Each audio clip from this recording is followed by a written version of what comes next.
उम्र में नसबंदी के बाद भी पैदा हो लिया। मैंने उससे कहा तेरे पिताजी क्या करते हैं? वो बोले सर्जन। मैंने कहा दादाजी? वो बोले विसर्जन।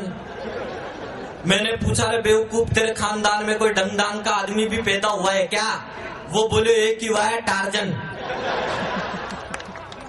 ये समझ, मैंने तो पिछले दिनों एक लड़की से शर्त लगा ली।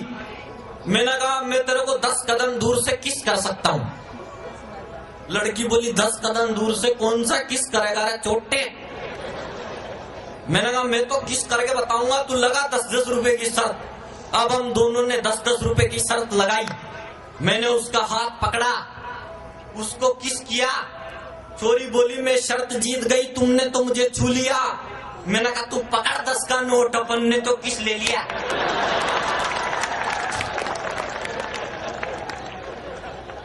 इनको सबसे ज्यादा आती है समझ में यार। हाथ भी जोर से हिला। आप, मैं जानता हूं आप वहीं बैठे हो, इधर 2-3 भाई साहब घूम रहे। भाई साहब आप जिसको ढूंढ रहे हो आज वो लाफ्टर शो देखने नहीं आई, उसका एड्रेस तो मेरे से ले जाना। और हिंदुस्तान के प्रख्यात अभिनेता है, कई लड़कियां जिनके लिए करवा चौथ के व्रत रखती हैं। परम उत्तेजित रात्रिकालीन कुशल सेनानी अधर रम्यामी सरोहृदय गामी नारी वस्त्रम भक्षणामी लिपस्टिक चटखामी महामहिम चुंबन स्वामी आदरणीय इमरान हाशमी। वो एक डायरेक्टर ने क्या हुआ, मल्लिका शेरावत को अपनी फिल्म में द्रौपदी का रोल दे दिया और चुंबन देवता इमरान हाशमी को दुशासन का। अब डायरेक्टर बोले इमरान इस बाला का चीर हरण कर। इमरान बोला रे चीर हरण क्या खाक करूं, इसके साड़ी तो है ही नहीं है, तो बनियान में उठ के आ गई। अब वो पिछले दिनों मल्लिका शेरावत क्या है बाबा रामदेव के पास गई, तो मल्लिका शेरावत को देखते ही बाबा रामदेव के हाथ पांव फूल गए और बाबा रामदेव अपने आसन करना ही भूल गए। बाबा रामदेव बोले रे मल्लिका तुम्हारा तो शरीर ही आसन करने के लिए बना है, तुम्हारा तो रोम रोम ही योग से सना है, पर तुम जिस तरीके के कपड़े पहनती हो उसमें शीर्षासन करना बिल्कुल मना है। अब मैं आपको वो सुनाता हूं जिसमें आपकी तालियां साथ साथ चलनी चाहिए। लिखे जो खत तुझे, लिखे जो खत तुझे वो तेरी याद में सारे ही पढ़ लिए पापा ने रात में। सवेरा जब हुआ तो जूते पड़ गए, वो फैशन वाले बाल हवा में उड़ गए। लिखे जो खत तुझे 1 2 3 4।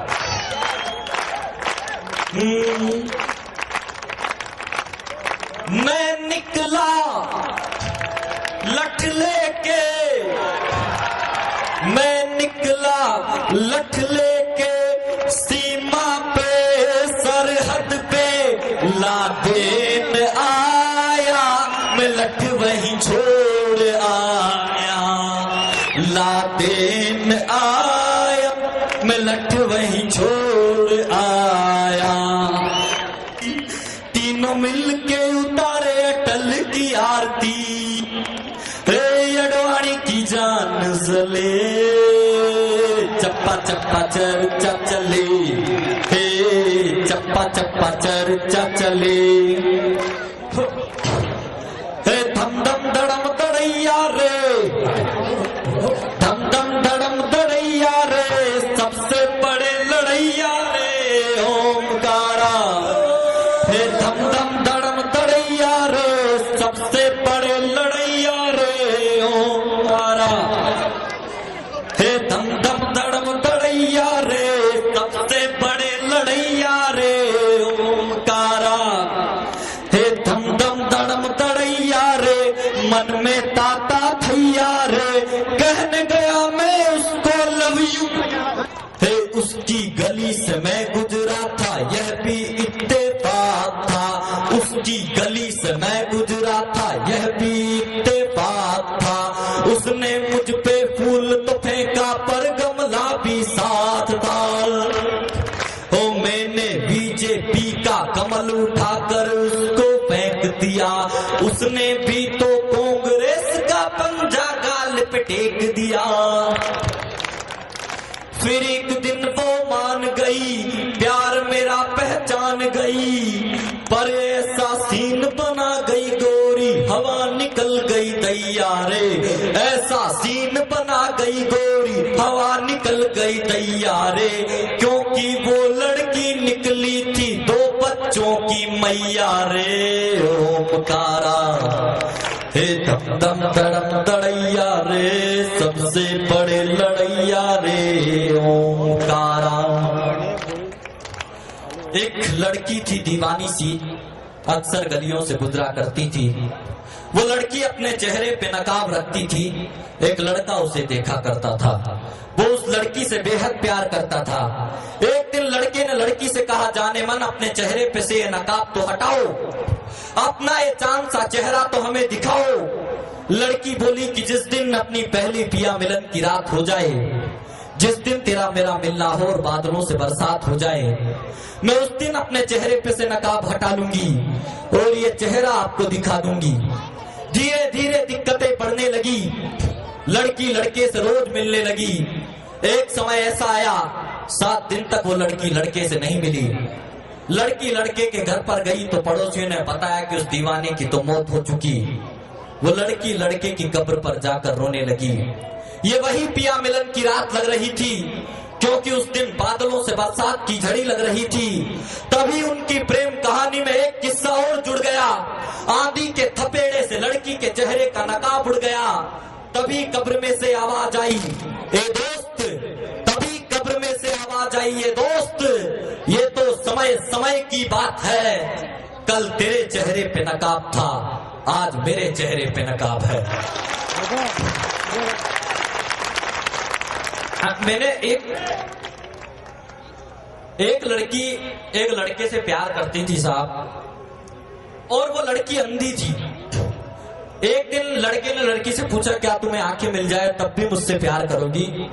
लड़की बोली कि हाँ, मैं तब भी तुमसे प्यार करूंगी। एक दिन उस लड़की को किसी ने आंखें डोनेट कर दी। लड़का बोला, अब तो तुमको आंखें मिल गई है, क्या तुम अब मुझसे प्यार करोगी? जैसे ही लड़की ने लड़के को देखा तो लड़का भी अंधा था। वो लड़का भी अंधा था। लड़का बोला कि तुम अब भी मुझसे शादी करोगी? लड़की बोली, नहीं, मैं तुमसे शादी नहीं कर सकती। तो लड़का बोला कि तुम मुझसे शादी मत करना, लेकिन मेरी बात ध्यान रखो, जाते जाते तुम मेरी आंखों का ख्याल रखना।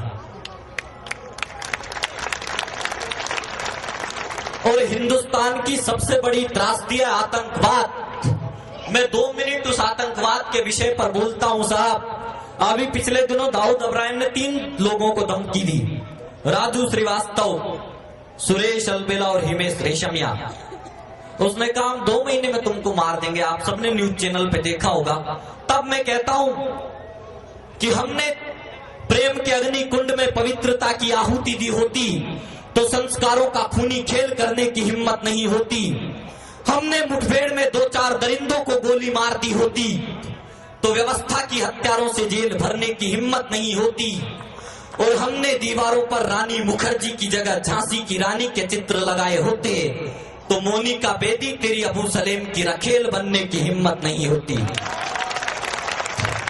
लेकिन ये कड़वा सच निकला, मोनिका बेदी और अबू सलेम पकड़े गए पर दाऊद इब्राहिम बच निकला। अरे हमने रेशम के कच्चे धागे बनाए थे खूनी पंजों को जकड़ने में।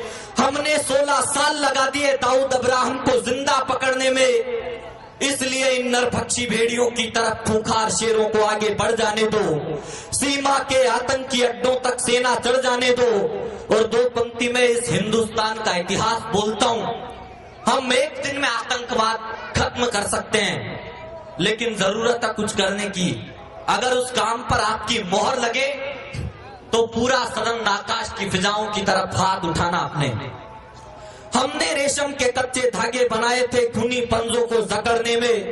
हमने 16 साल लगा दिए दाऊद इब्राहिम को जिंदा पकड़ने में।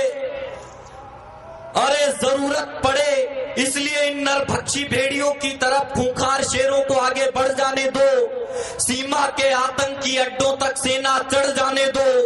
अरे जरूरत पड़े तो सेना की कमान नरेंद्र मोदी के हाथों में अटका देना, और 24 घंटे बाद दाऊद अब्राहम जिंदा बच जाए तो बदले में मुझे फांसी पर लटका देना। 24 घंटे बाद दाऊद अब्राहम जिंदा बच जाए तो बदले में मुझे फांसी पर लटका देना। और आप सबका बहुत बहुत धन्यवाद। आप सबने मुझे इतने वोट किए थे साहब कि मैं जब फाइनल में जीता तो उन तीनों के वोट मिला के भी मेरे वोटों के बराबर नहीं थे। मैं जिंदगी भर आप सबका आभारी रहूंगा कि आप सबने वो काम किया, क्योंकि राजस्थान में उसके पहले कोई लाफ्टर चैलेंज में 18 राउंड में से एक भी पार नहीं कर पाया। मैं खुशकिस्मत था, मैंने वो सब कोशिशें की और आपने मुझे मेरा साथ दिया। मैं आप सबका तहे दिल से आभारी हूँ। कोटा की जनता को मेरी तरफ से प्रणाम। आई लव यू कोटा वालों। Thank you very much. Hello आप मैं एक बात कहता हूं साहब, जैसे एंकर है, अब आप देख लो साहब, अपने मर्दों को लड़कियों के चक्कर में इसलिए नहीं फंसना चाहिए कि ये जो हसीनों के बाल होते हैं हम मर्दों को फंसाने के जाल होते हैं, और न जाने कितनों का खून पिया इन्होंने, इसीलिए तो इनके होठ इतने लाल होते हैं।